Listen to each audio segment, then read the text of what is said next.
Bonjour à tous et bienvenue. On va donc démarrer. Je pense que tous les participants sont arrivés. Merci de vous être connectés sur cet atelier fait en partenariat entre Amazon et Coud sur la création d'un jeu vidéo où il y a des blocs de code qui ont été perdus et où on va réaliser 10 missions de recherche des blocs perdus pour rendre le jeu vidéo fonctionnel. Pour ça, vous avez dû vous rendre sur cette page où vous êtes inscrit à nos webinaires. Sur cette page, il y a un bouton lancer le jeu et un bouton télécharger le guide du jeu. Si je télécharge le guide du jeu, ça me télécharge automatiquement le guide PDF qu'on va utiliser tout le long de cet atelier pour retrouver les blocs de code perdus. Et lancer le jeu nous connecte directement au studio avec le jeu, avec les blocs de code perdus. Si on a déjà un compte, dans ces cas-là, on est invité à s'identifier pour accéder au jeu. Si on n'a pas de compte, on est invité à s'inscrire. Pour s'inscrire, comment on fait ? On arrive sur cet écran où on saisit son email, on valide. On a une petite pop-up qui nous dit qu'un email a été envoyé, de bien penser à regarder dans sa boîte spam et sa boîte de courrier indésirable pour retrouver l'email. L'email, il ressemble à ça. On descend dans l'email et on voit le bouton « Confirmer votre adresse email ». On clique dessus. Et une fois qu'on a cliqué dessus, on doit définir un mot de passe. Un mot de passe de manière sécurisée, avec au moins une majuscule, une minuscule, un chiffre, un caractère spécial et au moins 10 caractères. Ensuite, on valide et on est invité à éditer son profil. Pour ça, on commence par choisir un pseudo. On rentre son nom, son prénom. On sélectionne le type de compte en fonction de si on est enseignant, élève ou parent. Si on est en seconde SNT et qu'on dispose du manuel Nathan, on coche la case pour avoir accès au contenu interactif de ce manuel Nathan. On s'abonne à la newsletter si on le souhaite. Et enfin, on accepte les conditions générales d'utilisation pour lancer la création du profil.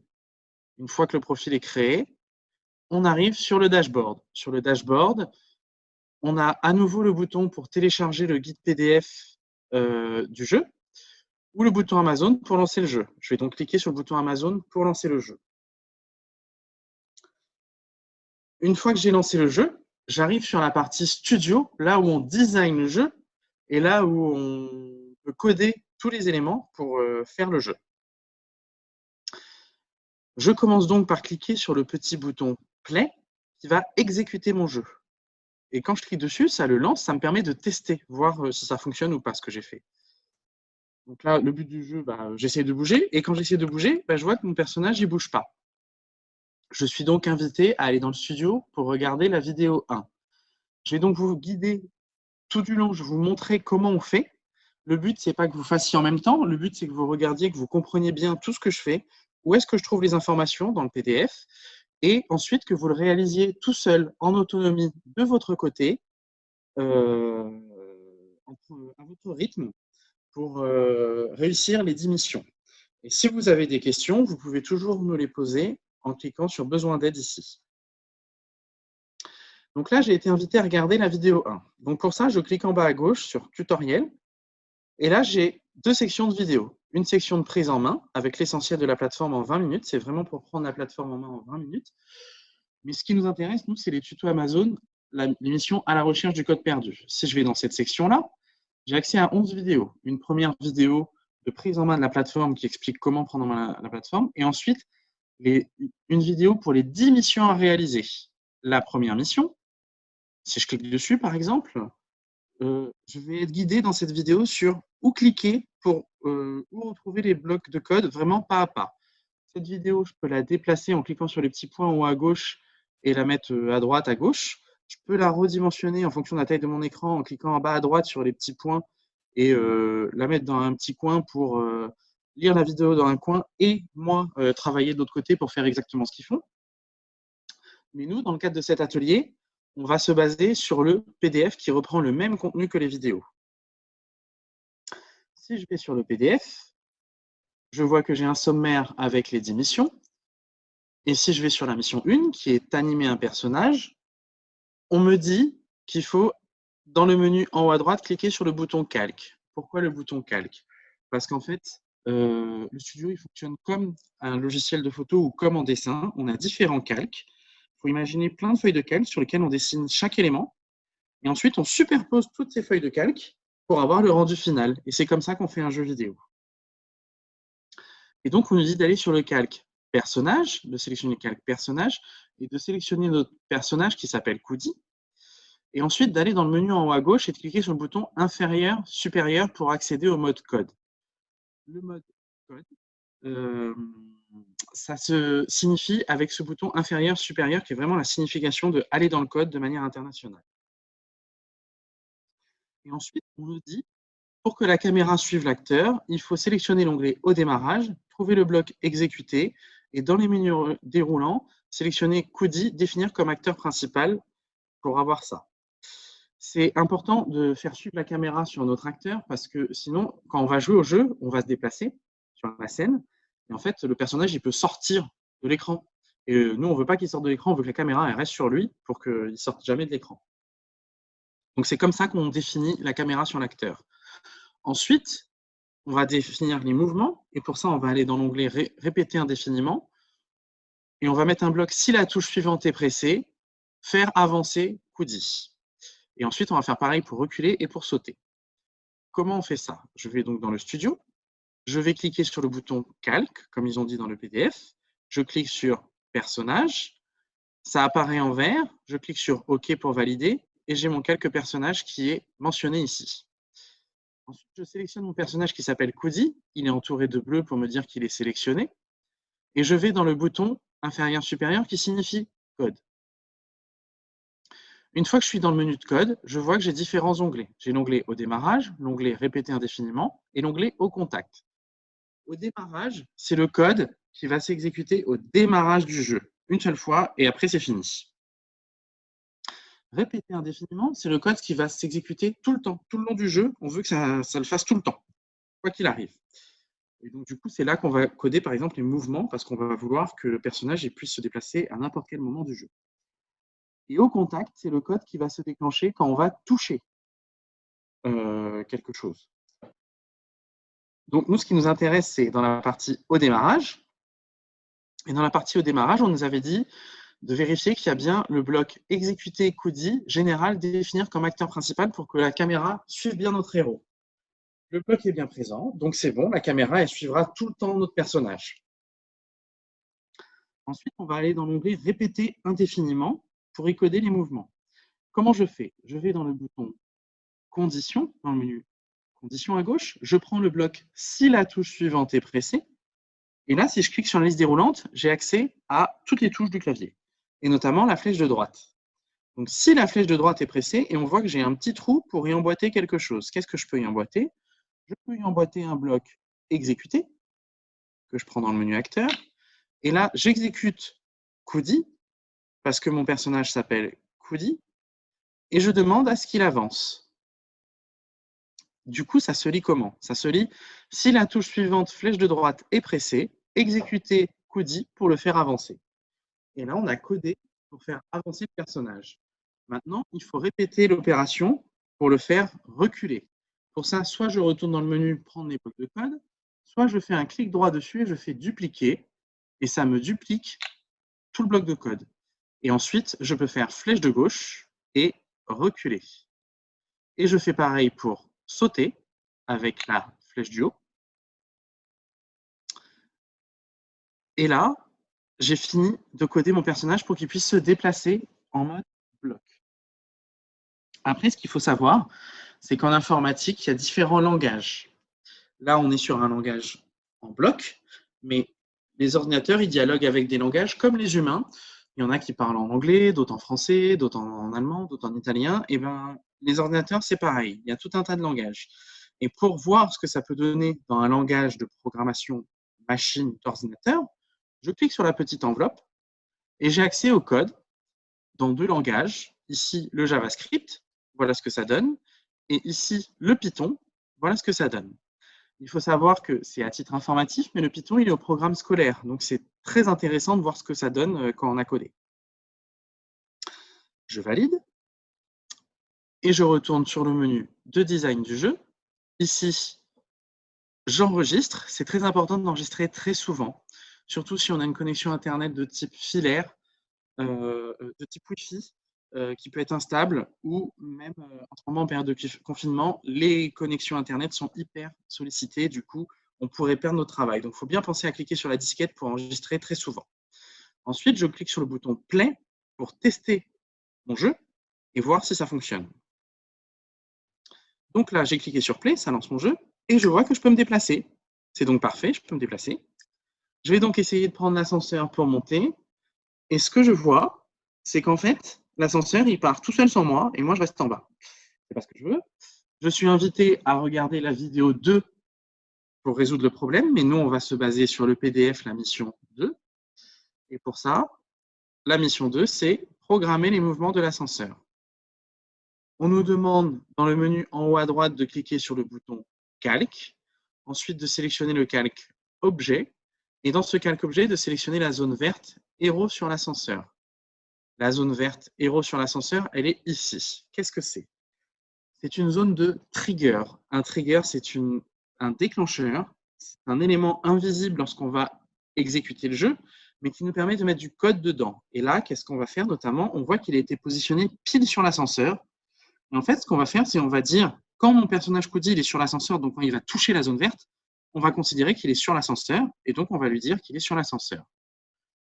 C'est donc ce qui est mentionné dans le PDF. Une fois qu'on accède au bouton code, on nous demande de mettre au démarrage héros sur l'ascenseur à faux, et ensuite au contact, donc quand mon personnage va toucher le trigger héros sur l'ascenseur, de mettre héros sur l'ascenseur à vrai. Sur le studio, voilà ce que ça donne. Je prends le calque objet. Une fois que je suis sur le calque objet, je sélectionne mon trigger, je vais dans le menu du code, et une fois sur le menu du code, au contact, puisque c'est quand je touche, je vois deux conditions majeures. Une condition si l'ascenseur est en position haute, et une condition si l'ascenseur est en position basse.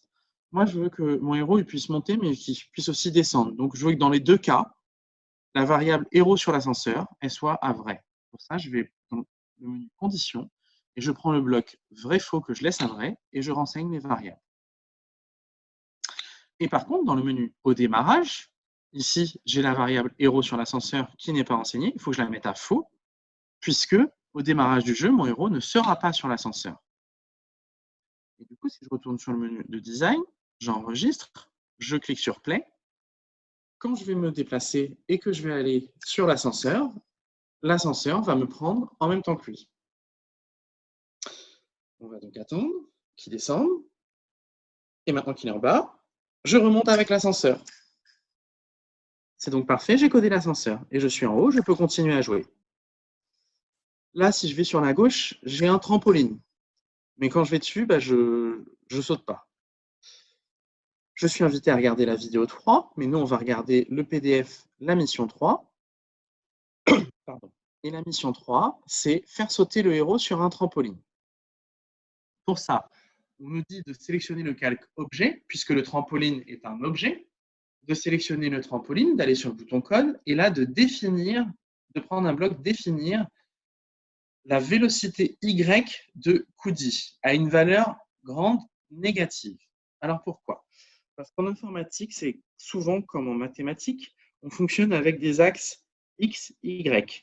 X pour la horizontale, l'axe des abscisses, Y pour le vertical, l'axe des ordonnées. Et nous, on veut faire sauter notre personnage de manière verticale, vers le haut, donc sur l'axe Y. Après, il faut savoir qu'en informatique, souvent, le point d'origine de l'axe, il est en haut à gauche. Du coup, l'axe des X, vu qu'on a le point d'origine ici, il est positif plus on avance dans le jeu. Il devient de plus en plus grand. Par contre, l'axe Y, vu que le point d'origine est ici, il est négatif vu qu'on descend.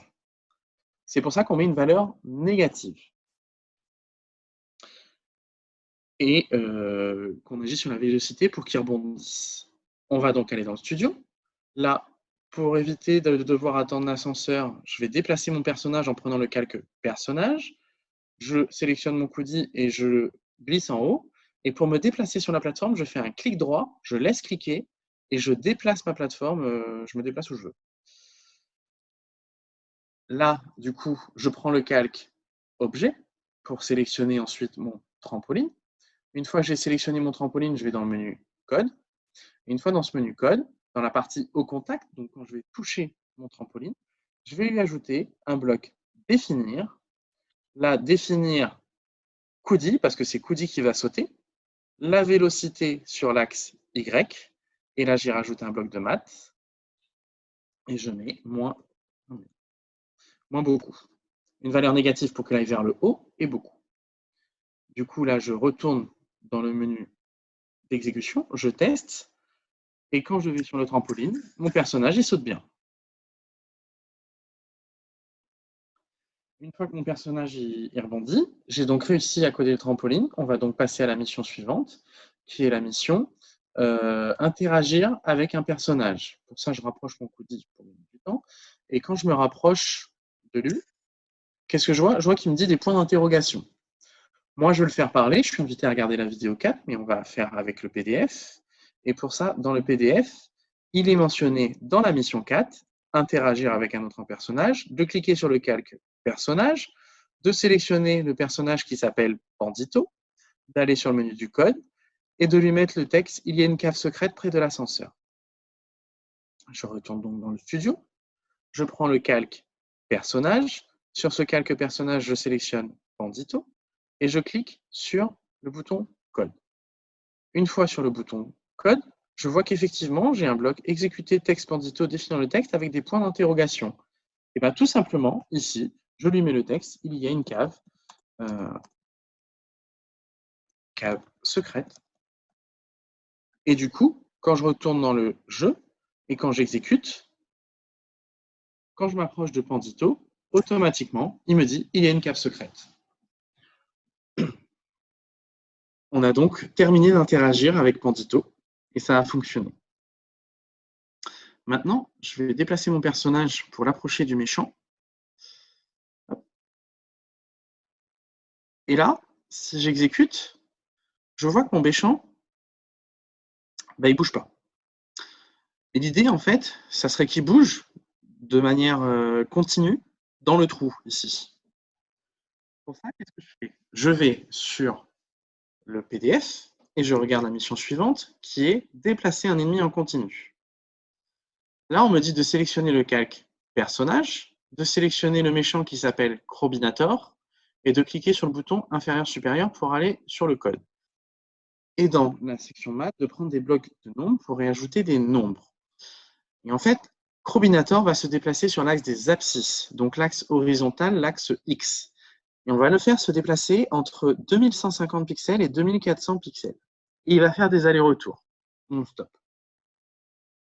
Et pour ça, on va le faire avancer et reculer sur l'axe des ordonnées, avec comme valeur 5 pour avancer et moins 5 pour reculer. Pourquoi 5 et moins 5? Positif pour avancer et négatif pour reculer, puisqu'on est sur l'axe des abscisses. Et la valeur 5, c'est tout simplement qu'il avance de 5 pixels. Si je voulais le faire avancer moins vite, je mettrais 1 pour le faire avancer de 1 pixel par 1 pixel. Et si je voulais le faire avancer plus vite, je mettrais 10 pour le faire avancer de 10 pixels par 10 pixels, par exemple. Après, à vous de mettre ce que vous voulez comme valeur. Je retourne donc dans le studio. Je prends le calque personnage. Je clique sur Crobinator.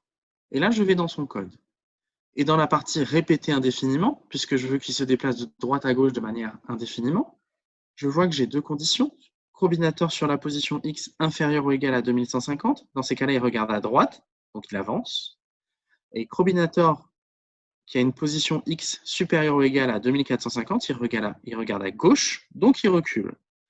Et il faut que j'y affecte à la variable direction une valeur, les valeurs de 5 et moins 5 qu'on a vues tout à l'heure, pour le faire avancer ou reculer.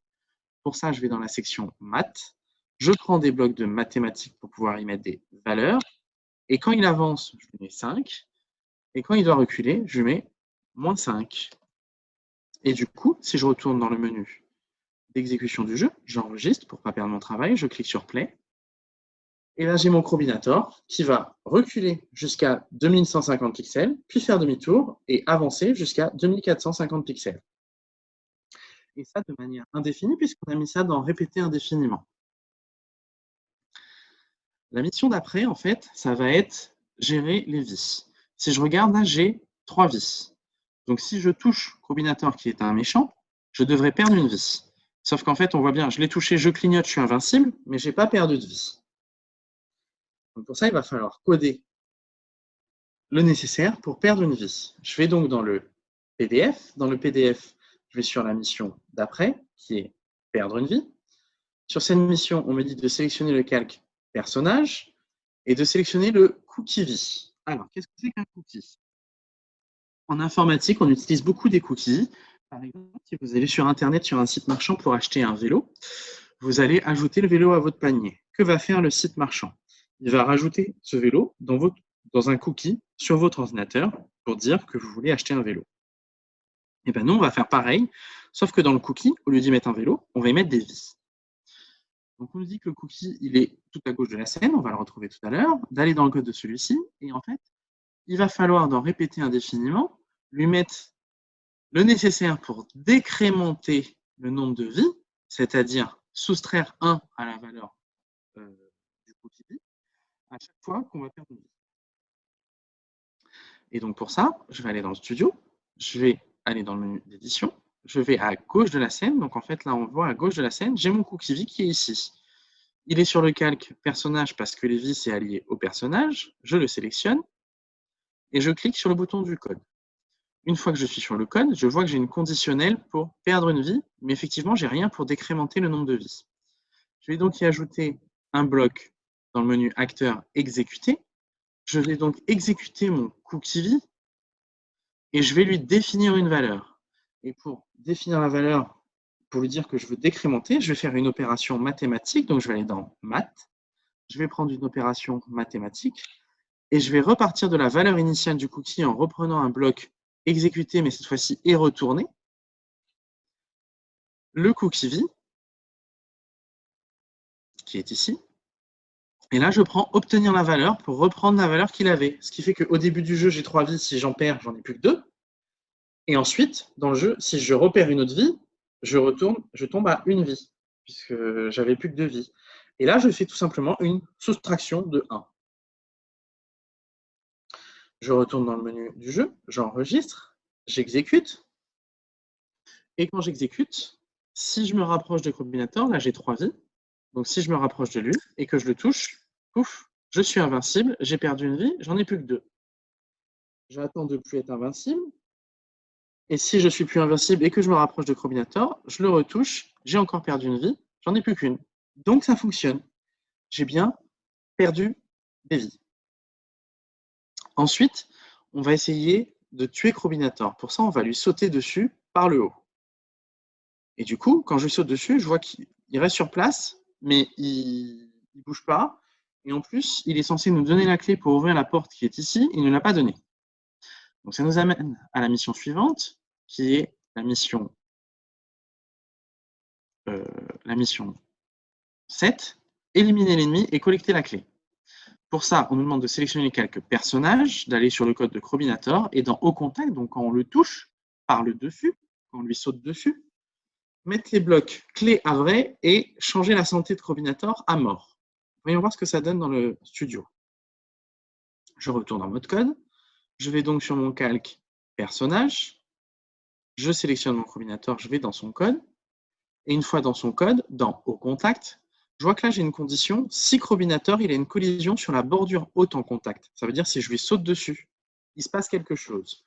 Qu'est-ce qui se passe? Sa santé, elle est à rien, donc là il faut que je lui mette mort, tout simplement, en respectant l'orthographe.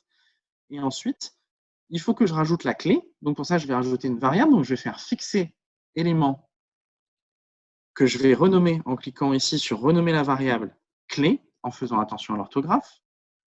Et là, je vais le mettre à vrai parce que j'aurai récupéré la clé. Et une fois que j'ai fait ça, si je réexécute le jeu, quand je vais sauter sur Crobinator, hop, je le tue bien, il est mort, et en plus il m'a donné la clé. Et du coup, si j'avance dans le jeu avec cette clé, si je vais sur la porte, ben, je voudrais l'ouvrir, mais en fait, elle ne s'ouvre pas. Pourtant, j'ai la clé. Ce qui va nous amener à la mission suivante, qui est la mission 8, ouvrir la porte. On nous dit d'aller sur le calque objet, de sélectionner la porte, puisque la porte est un objet. d'aller dans le code, au contact, quand on va toucher la porte, si on a la clé, ça va ouvrir la porte. Et il y a une condition imbriquée, et il faudrait ajouter la variable clé pour que ça puisse exécuter tout ce qu'il y a dans la porte. Et on nous demande d'ajouter le bloc Coody faire disparaître le héros, parce que comme on est à la fin du jeu, c'est plus intéressant de faire disparaître le joueur, puisque de toute manière, il ne sert plus à rien, le jeu il est terminé. Je retourne donc dans le studio, j'arrête l'exécution, je vais sur la porte qui est dans le calque objet.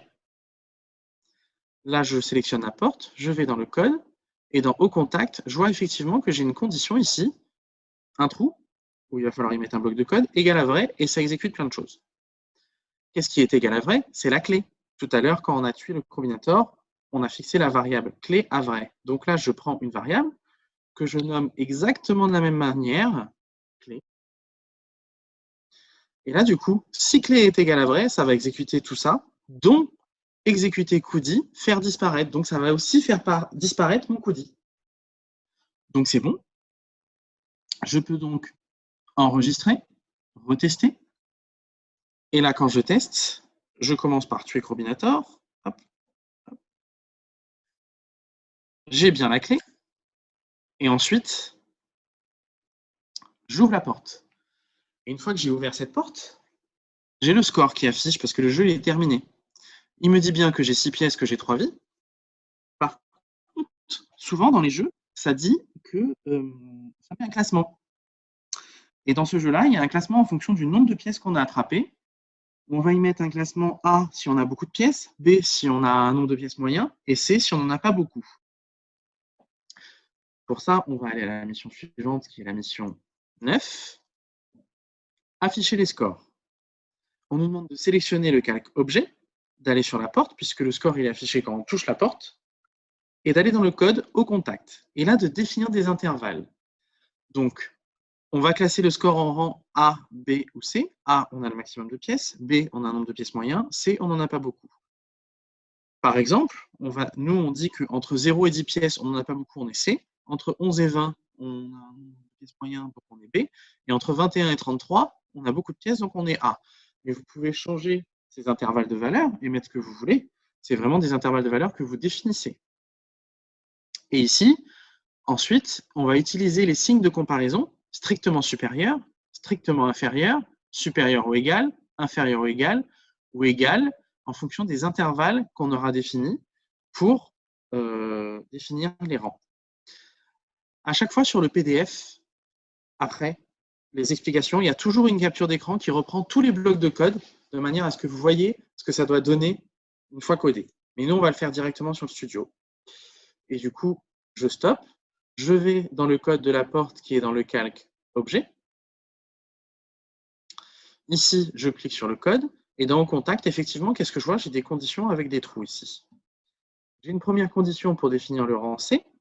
J'ai une deuxième condition pour définir le rang B. Et j'ai une dernière condition pour définir le rang A. Et donc, on va y mettre nos intervalles de valeurs ici, en prenant des blocs de mathématiques pour y saisir des valeurs. Donc, je prends dans maths des blocs pour boucher les trous. Et là, j'y renseigne des valeurs. Si je suis supérieur ou égal à 0 pièces et strictement inférieur à 11, donc jusqu'à 10, dans ces cas-là, je serai rang C. Et on fait la même chose pour le rang B.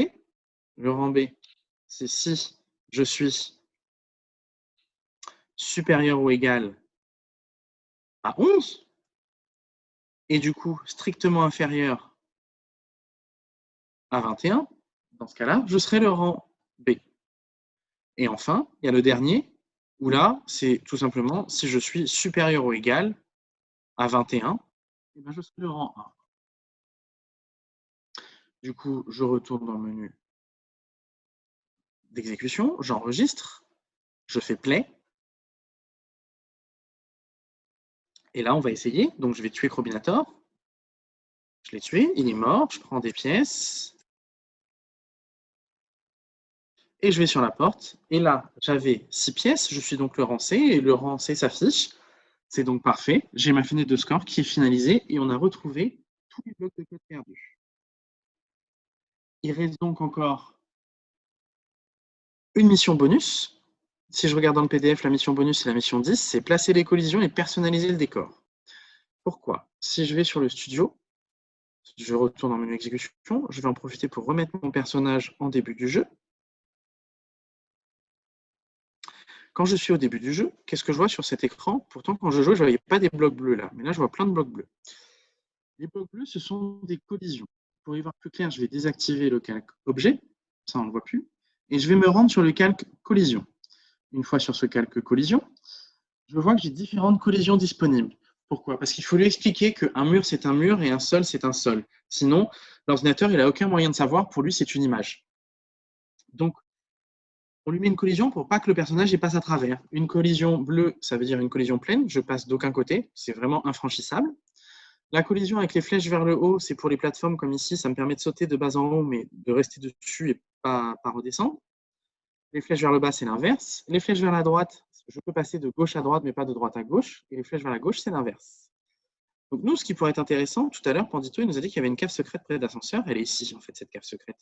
Mais elle est entourée de collisions. On ne peut pas rentrer dedans. Donc l'idée, c'est d'activer la corbeille et de supprimer les collisions pour nous permettre de rentrer dedans, ce qui nous fait une porte. Et ensuite, ce qui peut être sympa, c'est de changer les collisions avec des flèches vers la gauche ici, ce qui va nous permettre de rentrer, d'aller sur la plateforme et de sauter par là pour ressortir. Ça peut être sympa. Après, à vous de définir les collisions que vous souhaitez mettre. Vous pouvez faire des petites alcôves comme on a fait, mais vous pouvez faire aussi des labyrinthes, vous pouvez faire des scènes toutes droites. C'est vraiment à vous de choisir comment vous voulez faire. Une fois qu'on a placé toutes les collisions, ce qui est sympa aussi, c'est de mettre de la décoration. Pour ça, je vais réactiver le calque objet et je vais aller dessus. Et en fait, ce qu'on voit, c'est qu'il y a plein de choses, des plateformes, des pièces, des panneaux, il y a tout un tas de choses sur ce calque. Et on va pouvoir y rajouter d'autres éléments externes au studio. Donc, sur mon ordinateur, j'avais téléchargé des images. Les images, je vous montrais où elles sont disponibles sur le studio, mais sinon, vous pouvez aussi prendre des images sur Internet, les enregistrer sur vos ordinateurs, et ensuite, je prends l'image, je clique, je laisse cliquer, et je la fais glisser sur le studio. Et mon image devient un élément du studio sur lequel je peux y ajouter du code, je peux y ajouter ce que je veux. C'est ce qu'on a fait pour les pièces, c'est ce qu'on a fait pour Trampoline, pour les plateformes. Tout, c'est des images. Et ça devient un élément du studio. Et je peux rajouter une autre image, par exemple l'étoile. Et si je rajoute l'étoile, là, elle est beaucoup trop grosse. Donc ça ne me plaît pas. Je fais un clic droit, je fais redimensionner. Et ici, je redimensionne l'étoile pour avoir une étoile à la taille que je veux. Mais je pourrais aussi l'agrandir si je voulais, hein. C'est vraiment au choix. Et je mets une étoile ici. Voilà. Et du coup, je peux vraiment rajouter tout ce que je veux en élément extérieur de la plateforme pour faire un jeu vidéo personnalisé. Vraiment au choix. Et là, du coup, ensuite, il faut gérer les calques.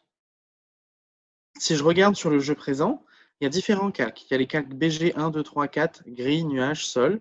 C'est tout simplement des images qu'on a mises sur différents calques et qu'on superpose, comme je vous avais dit au début, pour avoir le rendu final. Et avoir un fond, des objets, des personnages. Et forcément, on met les personnages plus devant parce que c'est ce qu'on veut voir en premier. Là, du coup, ce que je vais faire, je vais réactiver les calques qu'on avait désactivés, Game Over, qu'on a déjà codé, et choix du personnage, qui va nous permettre de tester le jeu. Et en fait, si j'exécute, vous avez rajouté le calque choix du personnage que vous pourrez éditer en code et voir comment on fait pour pouvoir choisir un garçon ou une fille. Donc on a Coody ou Ruby. Et si je choisis Ruby, eh ben, j'ai bien Ruby dans mon jeu. J'ai mon petit diamant qui apparaît ici, ma petite étoile qui apparaît ici.